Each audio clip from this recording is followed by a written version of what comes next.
வசனம் மழை போல் பெய்திறங்கும், சத்தியம் மலர் போல் இதழ் விரியும்.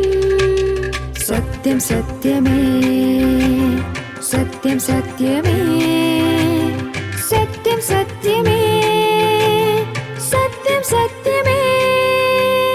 இயேசு கிறிஸ்துவின் இனிமையான நாமத்தினாலே சத்தியம் சத்தியமே நேயர்களாகி உங்கள் யாவரையும் இந்த வேளைக்கு வரவேற்பதில் மிகுந்த மகிழ்ச்சியுடையவனாய் காணப்படுகிறேன். இந்த நிகழ்ச்சியை நீங்கள் தொடர்ந்து கண்டுகொண்டிருப்பீர்கள் என்று நான் கர்த்தருக்குள்ளாக விசுவாசிக்கிறேன். தொடர்ச்சியாக நாம் கண்டுகொண்டிருப்பது நிமித்தமாக அநேக காரியங்களை நீங்களும் கூட கேட்டிருக்கலாம். அதோடு கூட இந்த நாளிலும் கூட நிச்சயமாகவே நீங்கள் கேட்கக்கூடிய இந்த செய்தியானது உங்களுடைய ஒரு நம்பிக்கையை அதிகரிக்கக்கூடியதான ஒரு செய்தியாக தான் இந்த நாளிலே உங்கள் மத்தியிலே நான் வைக்க விரும்புகிறேன். ஏதோ ஒரு செய்தி கிடையாது. பொதுவாக செய்தி என்று சொல்லும் பொழுது அது பல்வேறு பகுதியில் நடந்த நிகழ்வுகளை சொல்லுவார்கள். ஆனால் அப்படிப்பட்டதான ஒரு செய்தி கிடையாது. இது வெறும் நிகழ்வு கிடையாது. மாறாக இந்த ஒரு செய்தியானது உங்களுடைய வாழ்க்கையினுடைய நம்பிக்கையை உறுதிப்படுத்தக்கூடியதான ஒரு செய்தியாக காணப்படுகிறது. உங்களுடைய வாழ்க்கையினுடைய ஒரு மிக முக்கியமான ஒரு தீர்மானத்தை எடுக்கக்கூடியதான ஒரு செய்தியாக தான் இந்த வேளையானது காணப்படுகிறது. எனவே நீங்களும் கூட இன்னும் அதிகமாக உன்னிப்பாக இந்த வேளையிலே நீங்கள் கவனித்து கேட்டு இன்னும் அதிகமாக கர்த்தருக்குள்ளாக பயன்பெறுவீர்களாக. இயேசு கிறிஸ்துவானவர் அவர் இந்த பூமியிலே ஜீவித்த பொழுது அவருக்கு பிரியமான ஒரு குடும்பம் காணப்பட்டது. அந்த குடும்பத்திலே ஒரு அண்ணனும் 2 சகோதரிகளும் இருந்தார்கள். ஒரு சகோதரனும் 2 சகோதரியும். அந்த சகோதரனுடைய பெயர் லாசரு. 2 சகோதரிகளுடைய பெயர், ஒன்று மார்த்தாள், மற்றொன்று மரியாள் என்று சொல்வார். இந்த மரியாள் என்பவர்கள் இயேசு கிறிஸ்துவனுடைய தாய் கிடையாது. இது வேறொரு பட்டணத்திலே இருந்ததான ஒரு சகோதரியாக இருந்தார்கள். இந்த குடும்பமானது இயேசுவுக்கு அதிகமாக பணிவிடை செய்த ஒரு குடும்பமாகவும் இயேசுவிற்கு நல்ல ஒரு அன்பை காண்பித்த ஒரு குடும்பமாக தான் இந்த குடும்பத்தை நாம் பார்க்க முடியும். அப்படிப்பட்டதான ஒரு அன்பான குடும்பத்திலே ஒரு விரும்பத்தகாத ஒரு நிகழ்வானது ஒரு நாளிலே அவர்கள் எதிர்பாராத நேரங்களிலே நடந்ததாக நாம் பார்க்க முடியும். அது என்னவென்றால், லாசரு என்ற அந்த ஒரு நபரானவர், அந்த சகோதரனானவன், அவன் மரித்து போகிறான். அந்த லாசரு மரித்து போனான் என்ற செய்தியானது இயேசுவுக்கு அவருடைய செவிகளுக்கு வந்து எட்டுகிறது. எட்டினதற்கு பின்பதாக இயேசு கிறிஸ்துவானவர் அந்த லாசரு இருந்த ஊருக்கு செல்லுவதற்கு 4 நாட்கள் ஆகிவிட்டது. 4 நாட்கள் ஆகிவிட்டதற்கு பின்பதாக இயேசு கிறிஸ்துவானவர் அங்கே செல்லுகிறார். செல்லும் பொழுது அங்கே வீட்டிலே எல்லோரும் அவர்கள் உட்கார்ந்து கொண்டிருக்கிறார்கள். மார்த்தாள் மரியாளுடைய துக்கத்திலே மற்ற ஊராரும் கூட அவர்கள் பங்கு கொள்ளுகிறார்கள். அங்கிருந்ததான இனஜன சொந்த பந்தங்கள் எல்லாரும் அவர்களுடைய துக்கத்திலே பங்கு கொண்டிருக்கிறார்கள். அப்படியாக இருக்கும் பொழுது இயேசு கிறிஸ்துவானவர் அந்த பகுதிக்கு வருகிறார். அப்பொழுது வரும் பொழுது அங்கே இயேசு கிறிஸ்துவானவர் வருகிறார் என்று கேள்விப்பட்ட உடனே அங்கே நடந்த ஒரு சம்பவத்தை தான் நாம் இங்கே வாசிக்க போகிறோம். யோவான் எழுதின சுவிசேஷத்தினுடைய 11வது அதிகாரம் அதனுடைய 23வது வசனத்திலிருந்து 25வது வசனம் வரைக்கும் நான் வாசிக்கிறேன். நீங்களும் கூட என்னோடு கூட அமைதலாக கவனித்து கேளுங்கள். இயேசு அவளை நோக்கி, உன் சகோதரன் உயிர்த்தெழுந்திருப்பான் என்றார். அதற்கு மார்த்தாள், உயிர்த்தெழுதல் நடக்கும் கடைசி நாளிலே அவனும் உயிர்த்தெழுந்திருப்பான் என்று அறிந்திருக்கிறேன் என்றாள். இயேசு அவளை நோக்கி, நானே உயிர்த்தெழுதலும் ஜீவனுமாய் இருக்கிறேன். என்னை விசுவாசிக்கிறவன் மரித்தாலும் பிழைப்பான். உயிரோடு இருந்து என்னை விசுவாசிக்கிறவன் எவனும் என்றென்றைக்கு மறியாமலும் இருப்பான். இதை விசுவாசிக்கிறாயா என்றார். இயேசு கிறிஸ்துவானவர் அங்கே வந்த பொழுது அந்த லாசருவினுடைய சகோதரியாக இருக்கக்கூடியதான இந்த மார்த்தாள் என்பவர்கள் சொல்லக்கூடியதான வார்த்தைகளையும் அவர்களோடு கூட இயேசுவானவர் சம்பாசிக்கக்கூடியதான வார்த்தைகளையும் தான் நாம் வாசித்தோம். அப்பொழுது இயேசு கிறிஸ்துவானவர் அவர்களை ஆறுதல் படுத்தும்படியாக சொல்லுகிறார், நிச்சயமாக உன்னுடைய சகோதரனானவன் அவன் உயிர் தெழுந்திருப்பான் என்று. உயிர் தெழுந்திருப்பான் என்றால் அதனுடைய பொருள் என்ன? உயிரோடு மீண்டுமாக அவன் எழுவான் என்று அர்த்தம். அவர்கள் யூதர்களாக இருந்தது நிமித்தமாக அவர்களுடைய ஒரு நம்பிக்கையாகவும் உயிர்த்தெழுதல் காணப்பட்டது. மரணத்திற்கு பின்பதாக கடைசி நாட்களிலே நிச்சயமாக இந்த பூமியிலே மரித்த எல்லோரும் எழுந்திருப்பார்கள் என்று அவர்கள் நம்புகிறார்கள். அப்படிப்பட்டதான மக்களாக அந்த யூதர்கள் காணப்படுகிறார்கள். எனவே இந்த மார்த்தாலும் கூட தன்னுடைய சகோதரனானவன் மரித்திருக்கிறான், ஆனாலும் அவன் உயிர்த்தெழுந்திருப்பான் என்று அவர்கள் விசுவாசிக்கிறார்கள். ஆனால் அந்த உயிர்த்தெழுதலானது கடைசி நாளிலே நடக்கும் என்றுதான் அவர்கள் விசுவாசிக்கிறார்கள். அப்படியாக தான் நாமும் கூட வாசித்தோம். எனவே இயேசுவின் இடத்திலே அவர்கள் சொல்கிறார்கள், அவன் கடைசி நாளிலே எழுந்திருப்பான் என்று நான் அறிந்திருக்கிறேன் என்று சொல்கிறார். உடனே இயேசு கிறிஸ்து அதற்கு பதில் மொழியாக அவர் சொல்லக்கூடிய வார்த்தைகளை தான் நாம் உன்னிப்பாக கவனிக்க வேண்டும். நானே உயிர்த்தெழுதலும் ஜீவனுமாய் இருக்கிறேன். என்னை விசுவாசிக்கிறவன் மரித்தாலும் பிழைப்பான். உயிரோடு இருந்து என்னை விசுவாசிக்கிறவன் எவனும் என்றென்றைக்கும் மறியாமலும் இருப்பான். இதை விசுவாசிக்கிறாயா என்று இயேசு கிறிஸ்துவானவர் மார்த்தாள் இடத்துல கேட்கிறார். உண்மையாகவே இந்த வார்த்தைகளை நாம் உன்னிப்பாக கவனிக்க வேண்டியது அவசியம். இயேசு கிறிஸ்துவானவர் அங்கு என்ன கேட்கிறார்? நீ இதை விசுவாசிக்கிறாயா? எதை விசுவாசிக்கிறாயா? அதுவரைக்கும் அவர்களுடைய நம்பிக்கையெல்லாம் எதுவாக இருந்தது என்றால், உயிர்த்தெழுதல் என்பது கடைசி நாளிலே நடக்கக்கூடிய ஒரு சம்பவமாக அவர்கள் எண்ணிக்கொண்டிருந்தார்கள். அதே போல உயிர்த்தெழுதல் என்பது என்றோ நடக்கக்கூடிய ஒரு எதிர்காலத்தில் நடக்கக்கூடியதான ஒரு நிகழ்வாய் இருக்கிறது என்று அவர்கள் எண்ணிக்கொண்டிருந்தார்கள். எனவே இயேசு கிறிஸ்துவானவர் அந்த தவறான 2 புரிதல்களையும் அவர் நன்கு அறிந்தவராக அவர் அந்த புரிதல்களை அங்கு சரி செய்யக்கூடியவராக இருக்கிறார். அங்கே என்ன சொல்லுகிறார்? நானே உயிர்த்தெழுதலும் ஜீவனமாய் இருக்கிறேன் என்று சொல்லுகிறார். இன்னும் அங்கு கூடியிருந்ததான அநேக மக்கள், அந்த மக்களிடத்திலே அவர்கள் காணப்பட்டதான அவர்களுடைய அந்நிய தெய்வ வணக்கங்கள் இதெல்லாம் அவர்களிடத்தில் காணப்பட்டது. அங்கு கிரேக்க கடவுளான அக்லிபயஸ் என்ற கடவுள்களையும் அவர்கள் வணங்கி கொண்டிருந்தார்கள். அந்த அக்லிபயஸ் என்று சொல்லக்கூடியதான அந்த கடவுளை எதற்காக அந்த கிரேக்க மக்கள் வணங்குவார்கள் என்றால், யாராவது மரண தருவாயிலே மரண படுக்கையிலே படுத்திருப்பார்கள் என்றால் இவர்கள் சென்று அந்த அக்லிபயஸ் இடத்துல வேண்டுவார்கள். அக்லிபயஸை, எங்களுக்கு நீ நல்ல ஒரு ஆரோக்கியத்தை தா, எங்களுக்கு இன்னும் அதிகமான நல்ல ஒரு பலனை தா, ஜீவனை கொடு என்று அவர்கள் கேட்கக்கூடியவர்களாக இருப்பார்கள். அப்படி அவர்களுடைய வேண்டுதல்களானது காணப்பட்டது. ஆனால் இங்கே நாம் வாசிக்கிறோம், இயேசு கிறிஸ்துவானவர் என்ன சொல்லுகிறார்? நானே உயிர்த்தெழுதலும் ஜீவனமாய் இருக்கிறேன் என்று அவர் சொல்லுகிறார். அதனுடைய பொருளானது அக்லிபயஸானது மரிக்கும் தருவாயில் இருக்கக்கூடியவர்களை காப்பாற்றுவதற்காக அவர்கள் வணங்கி கொண்டிருந்தார்கள். ஆனால் இயேசு கிறிஸ்துவானவர் சொன்னார், இல்லை, மரித்திருந்தாலும் சரி, அந்த மரித்தவனாகிய லாசருவையும் எழுப்புவதற்கு நான் வல்லமையுடையவனாக இருக்கிறேன் என்று அவர் சொல்லி, அவர் என்ன சொல்கிறார்? நானே உயிர்த்தெழுதல் என்று சொல்கிறார். அதுவரையுமாக ஒரு எதிர்காலத்தில் நடக்கவிருக்கிறதான ஒரு சம்பவமாக எண்ணிக்கொண்டிருந்த மார்த்தாளுக்கு இயேசு கிறிஸ்துவானவர் சொல்கிறார், இது ஒரு சம்பவம் கிடையாது, இது ஒரு நபராகிய இயேசுவாகிய எனக்குள்ளாக இது நடக்கூடியதான ஒரு நிகழ்வாய் இருக்கிறது என்று அவர் சொல்லுகிறார். நானே அந்த உயிர்த்தெழுதலாய் காணப்படுகிறேன் என்று சொல்கிறார். இது நிகழ்வு கிடையாது, மாறாக இது ஒரு நபராக இருக்கிறார். உயிர்த்தெழுதல் என்பது அது ஒரு நபர். நிச்சயமாக இதை கேட்டுக்கொண்டிருக்கும் பொழுது உங்களுக்கும் சில வியப்புகளாக இருக்கும். அது எப்படி ஒரு நிகழ்வை நபர் என்று சொல்ல முடியும்? ஆனால் இயேசு கிறிஸ்து சொல்லுகிறார், இது நடக்கக்கூடியதான ஒரு சம்பவம் கிடையாது, ஒரு நிகழ்வு கிடையாது, மாறாக நபராகிய நானாக இருக்கிறேன் என்று இயேசு கிறிஸ்து சொல்கிறார். நானே உயிர்த்தெழுதல் என்று அங்கு சொல்லுகிறார். நானே ஜீவன் என்று அவர் சொல்லக்கூடியவராக இருக்கிறார். அப்படியானால் இந்த நாளிலே இதை கேட்டுக்கொண்டிருக்கூடியதான மக்களாகி உங்களுக்கும் இந்த வேளையிலே நான் சொல்ல விரும்பக்கூடிய ஒரு காரியம் இதுதான். மரணத்திற்கு பின்பதாக நிச்சயம் ஒரு வாழ்க்கை உண்டு.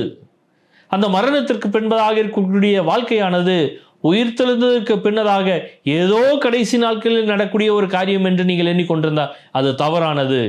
அது இயேசு கிறிஸ்துவாக இருக்கிறார். உயிர்த்தெழுதல் என்பது அது இயேசுவாக இருக்கிறார்.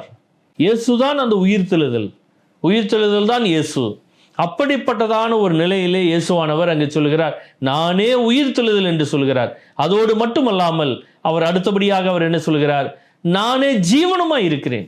நானே உயிர்த்தெழுதலும் ஜீவனுமாய் இருக்கிறேன். அப்படி என்றால் உயிர்த்தெழுந்ததற்கு பின்னதாக இருக்கக்கூடியதான ஒரு வாழ்க்கையாகவும் நான் காணப்படுகிறேன் என்று இயேசு கிறிஸ்துவானவர் சொல்கிறார். முதலாவது என்ன பார்த்தோம்? இயேசு கிறிஸ்துவானவர் அவர் ஒரு நபராக இருக்கிறார். அந்த நபராகி இயேசுதானே உயிர்த்தெழுதலாக இருக்கிறார் என்பதை நாம் பார்த்தோம். இரண்டாவதாக நாம் பார்க்கும் பொழுது, அந்த நபராக இருக்கக்கூடிய இயேசுவை நாம் விசுவாசிக்கும் பொழுது அவருக்குள்ளாக நமக்கு நித்திய ஜீவனை தேவன் தரக்கூடியவராக இருக்கிறார்.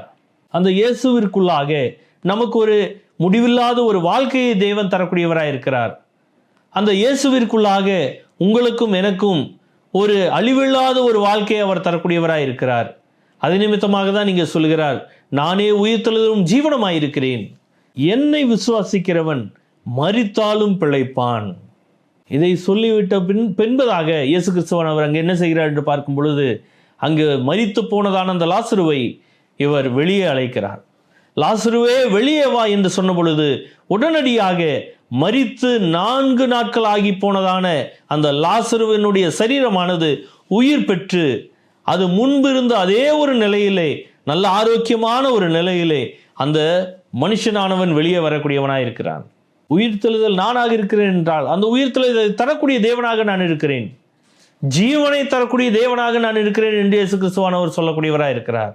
எனவே இதை கேட்டுக்கொண்டிருக்கூடியதான எனக்கு பிரியமான தேவனுடைய பிள்ளைகளை, உங்களுடைய வாழ்க்கையிலே நீங்கள் இந்த வேளையிலே சிந்தித்து பாருங்கள். இயேசு கிறிஸ்துவானவர் அவரே உயிர்த்தெழுதலாக இருக்கிறார். அவரே அந்த உயிர்த்தெழுதலை கொடுக்கக்கூடியதான ஒரு ஜீவனை தரக்கூடியதான ஒரு தேவனாய் இருக்கிறார் என்பதை முதலாவது நாம் சிந்தித்துக் கொள்ள வேண்டும். இரண்டாவதாக, அந்த உயிர்த்தெழுதலை தரக்கூடியதான தேவனாய் இருக்கக்கூடியவர், அந்த ஜீவனை தரக்கூடியதான கர்த்தராகிய இயேசு கிறிஸ்துவானவர் அவர் என்ன செய்கிறார்? நாம் இங்கே வாசித்தோம், மரித்தாலும் பிழைப்பான், மரித்தாலும் கூட பிழைக்க செய்யக்கூடியதான ஒரு தேவனாக இயேசு கிறிஸ்து காணப்படுகிறார். ஜீவனை கொடுப்பதோடு மட்டுமல்ல, அந்த ஜீவனானது ஒரு நித்தியமான ஜீவனை அவர் தரக்கூடியவராக இருக்கிறார். வெறுமனே இந்த பூமிக்குரியதான பூமியிலே 70-80 வருடங்கள் வாழ்ந்துவிட்டு செல்லக்கூடியதான ஒரு ஜீவனை தரக்கூடியவராக கிடையாது. மாறாக இயேசு கிறிஸ்துவானவர் அவர் நித்தியமான ஜீவனை தரக்கூடியவராக இருக்கிறார். ஒரு அழிவில்லாத வாழ்க்கையை தரக்கூடியவராக இருக்கிறார். உங்களுடைய என்னுடைய வாழ்க்கையிலும் கூட நீங்களும் நானும் இன்னும் அதிகமாக சிந்திக்க வேண்டிய ஒரு காரியம் இதுதான். இந்த இயேசு கிறிஸ்துவானவரை நீங்கள் விசுவாசிப்பீர்களானால் நிச்சயமாக உங்களுடைய வாழ்க்கையிலே அவர் நித்திய ஜீவனை தர முடியும், அழிவில்லாத ஒரு வாழ்க்கையை தர முடியும், அழிவில்லாத ஒரு உண்மையான மெய்யான ஒரு வாழ்க்கையை அவர் தர முடியும். இப்படியாக சொல்லுவார்கள், மனிதனானவன் அவன் பையூரிலிருந்து பொய்யூருக்கு வந்து பின்பதாக அவன் மெய்யூருக்கு செல்கிறான் என்று. அதனுடைய பொருள் என்னவென்றால், பையூரிலிருந்து என்றால் கருப்பை, அந்த பையூரிலிருந்து அவன் ஒரு ஊருக்கு வருகிறான், பொய்யூருக்கு. பொய்யூர் என்றால் அது இந்த பூமி, மாயையான பூமி, எல்லாம் மாயையா இருக்கிறது என்று நம் வேதத்தில் வாசிக்கிறோம். வானத்திற்கு கீழே பூமிக்கு மேலே இருக்கக்கூடியதான் எல்லாம் மாயையா இருக்கிறது என்று ஒரு தேவ மனுஷன் அவர் சொல்கிறார். அப்படியாக எல்லாம் மாயையா இருக்கும் பொழுது அந்த பொய்யான ஊருக்கு மனுஷன் வருகிறான். அந்த பொய்யான ஊரிலே அவன் வாழ்ந்து விட்டு அவன் அப்படியாகவே செல்வதற்காக தேவன் அவனை இந்த பூமியில படைக்கவில்லை. மாறாக அவன் மெய்யான ஒரு ஊருக்கு செல்ல வேண்டியுள்ளது, ஒரு நித்தியமான ஒரு ஜீவனை அடைய வேண்டியுள்ளது. அவனுடைய வாழ்க்கையில அழியாமையான ஒரு காரியத்தை அவன் பெற்றுக்கொள்ள வேண்டியது அவசியமாக இருக்கிறது. அந்த அழியாமையும் நித்திய ஜீவனும் யார் இடத்துல கிடைக்கும் அல்லது எங்கு கிடைக்கும் என்றால் அது கர்த்தராகிய இயேசு கிறிஸ்துவின் இடத்துல மட்டும்தான் கிடைக்கும். அது எப்படி கிடைக்கும் என்றால், இயேசு கிறிஸ்துவானவர் சிலுவையிலே மரித்தது உங்களுடைய என்னுடைய பாவத்திற்காக என்பதை விசுவாசிப்பதன் மூலமாக தான் கிடைக்கும். அப்படிப்பட்டதான ஒரு விசுவாசத்தை தேவன் ஒவ்வொரு மனுஷனுக்கும் அவர் தரக்கூடியவராக இருக்கிறார். எனவே இதை கேட்டுக்கொண்டிருக்கூடியதான எனக்கு பிரியமான மக்களே, உங்களுடைய வாழ்க்கையிலும் கூட நீங்கள் இந்த வேளையிலே நீங்கள் சிந்தித்து பாருங்கள். உண்மையாகவே ஒரு மெய்யான ஊர் உண்டு, ஒரு மெய்யான ஸ்தலம் உண்டு, ஒரு நித்தியமான ஜீவன் உண்டு, ஒரு நித்தியமான பரலோகம் உண்டு. அந்த ஒரு பரலோக வாழ்க்கையை தேவன் உங்களுக்கு தர அவர் ஆவலாய் காணப்படுகிறார். நீங்கள் அவரை ஏற்றுக்கொள்ள தயாரா? அவரை உங்களுடைய சொந்த தெய்வனாக, சொந்த தெய்வமாக நீங்கள் ஏற்றுக்கொள்வீர்கள் என்றால் நிச்சயம் உங்களுடைய வாழ்க்கையிலே சந்தோஷத்தையும் சமாதானத்தையும் தந்து இன்னும் அதிகமாக அவர் சரியான பாதையிலே வழிநடத்தக்கூடியவராகவும் இன்னும் அதிகமாக உங்களை அந்த நித்தியமான ஜீவனை தரக்கூடியவராகவும் அவர் காணப்படுவார். அந்த தேவனை பற்றி கொள்ளுங்கள். தேவன் தாமே உங்களை ஆசீர்வதிப்பாராக. ஆமீன். என்னுள்ளம் பொங்குதே, பொங்கியே வழியுதே, ஆனந்தம் என்னாலும் என்னுள் நிறையுதே. தேடி வந்தாரே, சொந்தமாக்கினாரே.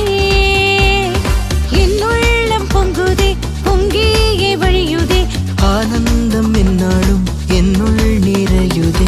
தேடி வந்தாரே, தம் சொந்தமாக்கினாரே, சேர்த்தாரே என்னை இயேசுவே. தமது இரத்தத்தால் சிந்தி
தலையையும் தாழ்த்தியே அவரையே வணங்கி என்றும் மகிழ்வேனே.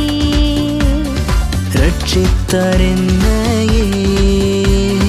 கரங்களை உயர்த்தியே இயேசுவை போற்றியே தலையையும் தாழ்த்தியே அவரையே வழங்கி என்றும் மகிழ்வேனே. அவர் ரட்சித்தார் என்னையே. என்னுடன் என்றும் அவரே வாசம் செய்கின்றார். எனக்குள் என்றும் தானே. சமாதானமே. ஆடலும் பாடலுமே கீத வாத்தியமுமே துதிக்க பாத்திரனை போற்றிய புகழ்வேனே. போற்றிய புகழவே. பாடிய மகிழவே என்றும் பேரானந்தமே. ஆடலும் பாடலுமே கீத வாத்தியமுமே துதிக்கு பாத்திரனை போற்றிய புகழ்வேனே. போற்றிய புகழவே. பாடிய மகிழவே. என்றும் பேரானந்தமே.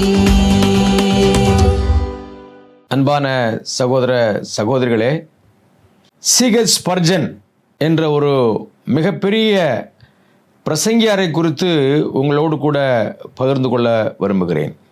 19வது நூற்றாண்டிலே வாழ்ந்தவர் இவர். இவரை பற்றி சொல்லும் பொழுது பிரசங்கிகளுடைய இளவரசன் என்று அழைக்கப்படுகிறார். இங்கிலாந்து தேசத்திலே வாழ்ந்தவர். இவருடைய மன மாற்றத்தை குறித்து உங்களோடு கூட பகிர்ந்து கொள்ள விரும்புகிறேன். கர்த்தராகிய இயேசு கிறிஸ்துவை தன்னுடைய வாழ்க்கையிலே சொந்த இரட்சகராக இவர் எப்படி ஏற்றுக்கொண்டார் என்பதை குறித்து உங்களோடு கூட பகிர்ந்து கொள்ள நான் விரும்புகிறேன்.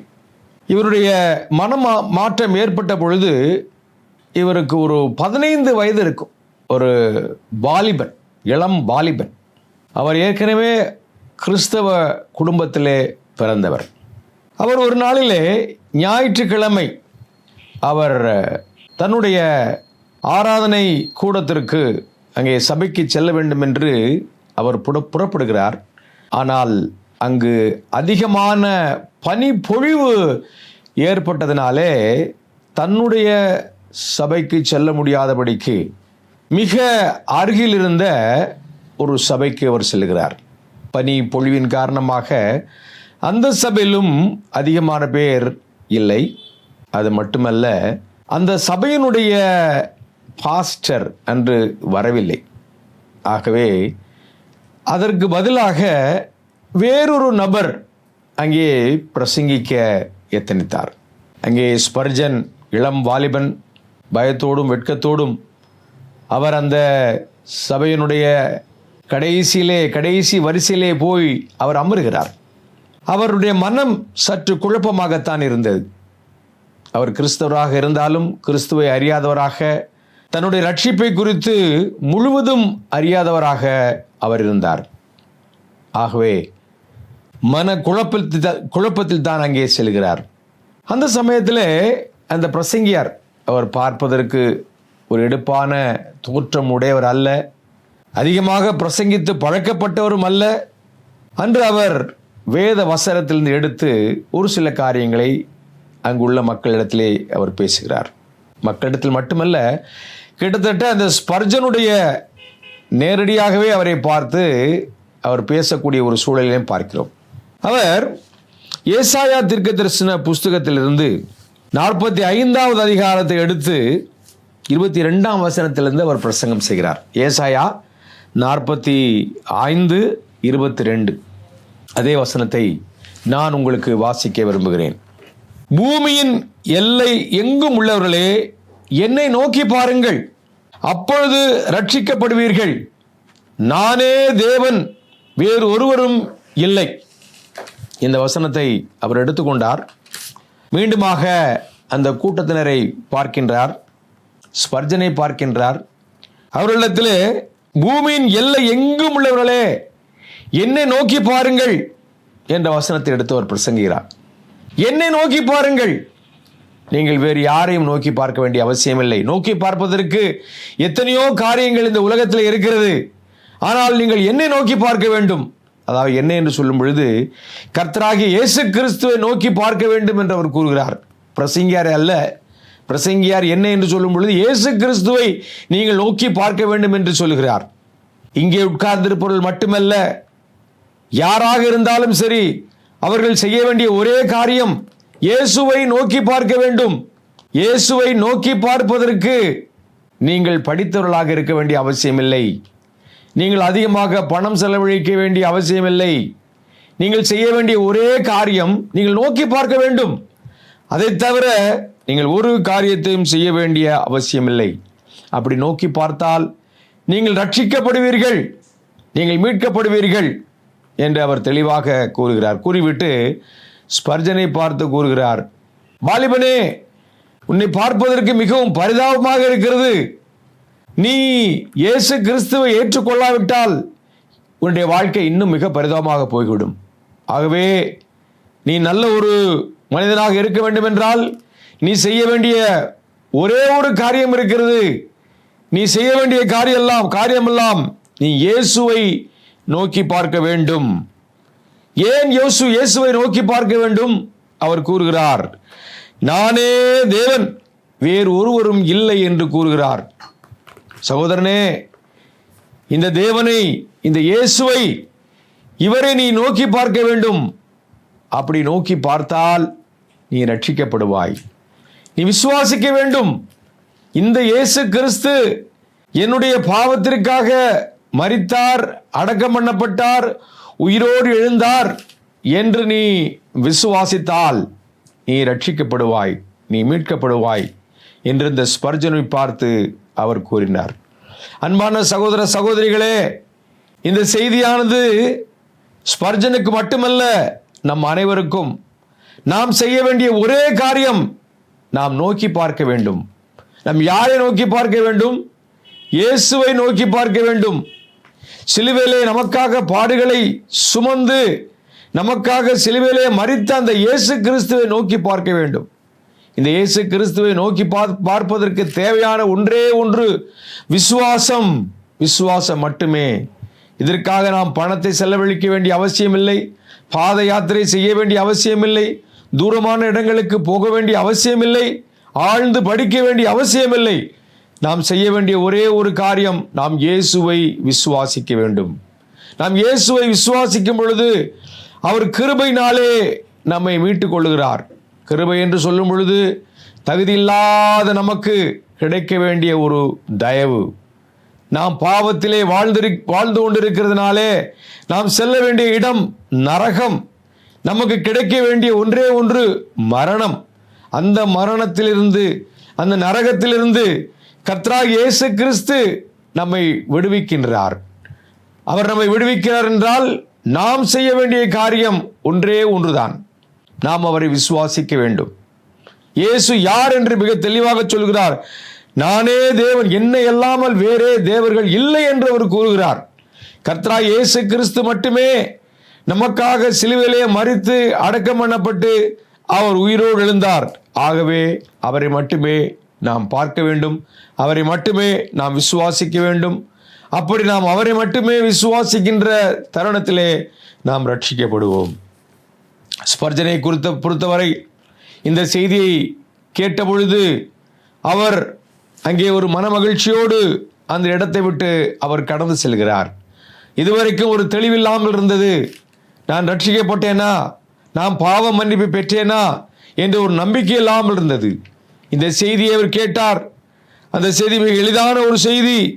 பூமியின் எல்லை எங்கும் உள்ளவர்களே என்னை நோக்கி பாருங்கள், அப்பொழுது ரட்சிக்கப்படுவீர்கள். நானே தேவன், வேறு ஒருவரும் இல்லை என்ற அந்த ஒரு செய்தி. அந்த செய்தி அந்த ஸ்பர்ஜன் என்னும் அந்த பிரிய பிரசங்கியாரை மாற்றி அமைத்தது. அன்றிலிருந்து அவர் அந்த செய்தியை உலகத்திலே உள்ள ஒவ்வொருவருக்கும் அவர் பிரசங்கித்துக் கொண்டே இருந்தார். ஆயிரக்கணக்கான செய்திகளை அவர் பிரசங்கம் செய்தார். அவருடைய மனமாற்றத்திற்கு காரணம் அன்று ஏற்பட்ட பனிப்பொழிவு, அந்த பனிப்பொழிவின் காரணமாக அவர் அங்கே தான் செல்ல வேண்டிய அந்த சபைக்கு செல்லாதபடிக்கு வேறொரு சபைக்கு செல்கிறார். அன்பான சகோதர சகோதரிகளே, நீங்களும் கூட இந்த செய்தியை கேட்டுக்கொண்டிருக்கிறீர்கள். எப்படி இந்த இடத்திற்கு வந்தீர்கள் என்பது உங்களுக்கே தெரியாது. ஆனாலும் கூட அந்த செய்தியை நீங்கள் கேட்டுக்கொண்டிருக்கிறதுனாலே ஸ்பர்ஜனுக்கு சொல்லப்பட்ட அதே செய்திதான் உங்களுக்கும். நீங்கள் இயேசுவை நோக்கி பாருங்கள். இயேசுவை நோக்கி பார்ப்பதற்காக நீங்கள் செய்ய வேண்டிய காரியம் ஒன்றுமில்லை. அந்த இயேசுவை நோக்கி பார்க்கும் பொழுது நீங்கள் ரட்சிக்கப்படுவீர்கள். அந்த இயேசுவை நோக்கி பார்ப்பதற்காக அவர் நமக்கு என்ன செய்தார் என்ற ஒரு கேள்வியை நீங்கள் கேட்கலாம். அன்பான சகோதர சகோதரிகளே, நம்முடைய ஆண்டவர் திரியேக தேவன், பிதாவோடு கூட அவர் தேவனாக இருந்தவர், வானம் விட்டு பூமிக்கு வந்தார், தன்னுடைய மகிமையை துறந்தார். துறந்து இந்த பூமியிலே ஒரு கன்னியினுடைய வயிற்றிலே அவர் மனிதனாக அவதரித்தார். மனிதனைப் போல் அவர் வாழ்ந்தார், மனிதனைப் போல் அவர் மரித்தார். ஆனால் அவர் வெறும் மனிதன் அல்ல, அவர் தேவனாக இருந்தபடினாலே நமக்காக மரித்து நமக்காக அவர் உயிரோடு எழுந்திருக்க முடியும். நான் சொன்னது போல அவர் கன்னியினுடைய வயிற்றிலே பிறந்ததினாலே பாவம் இல்லாதவராக பிறந்தார். பாவம் இல்லாதவராக பிறந்து பாவிகளுக்காக அவர் மரித்தார். நாம் இதை விசுவாசிக்கும் பொழுது நாம் ரட்சிக்கப்படுகிறோம், நாம் மீட்கப்படுகிறோம். அன்பான சகோதர சகோதரிகளே, நாம் வாழக்கூடிய இந்த வாழ்க்கை மிகவும் ஒரு சுருங்கிய வாழ்க்கை, ஒரு நிலையில்லாத ஒரு வாழ்க்கை, பயம் நிறைந்த ஒரு வாழ்க்கை, சமாதானம் இல்லாத ஒரு வாழ்க்கை. இந்த ஒரு வாழ்க்கையிலிருந்து நாம் ரட்சிக்கப்பட வேண்டும் என்றால், நமக்கு ஒரு சமாதான வாழ்க்கை வேண்டும் என்றால், நாம் கர்த்தராகிய இயேசு கிறிஸ்துவை மட்டுமே நாம் நோக்கி பார்க்க வேண்டும். அந்த கர்த்தராகிய இயேசு கிறிஸ்துவை, சிலுவையிலே நமக்காக மரித்து அடக்கம் பண்ணப்பட்ட கர்த்தராகிய இயேசு கிறிஸ்துவை நாம் நோக்கி பார்க்கும் பொழுது நாம் ரட்சிக்கப்படுவோம். இந்த ரட்சிப்பை ஏற்றுக்கொண்டவர்களாக சமாதானமுள்ள வாழ்க்கை வாழும்படியாக கர்த்தராகிய இயேசு கிறிஸ்து தாமே உங்களுக்கு கிருபை புரிவாராக. ஆமென். சத்யம் சத்யமே, சத்யம் சத்யமே.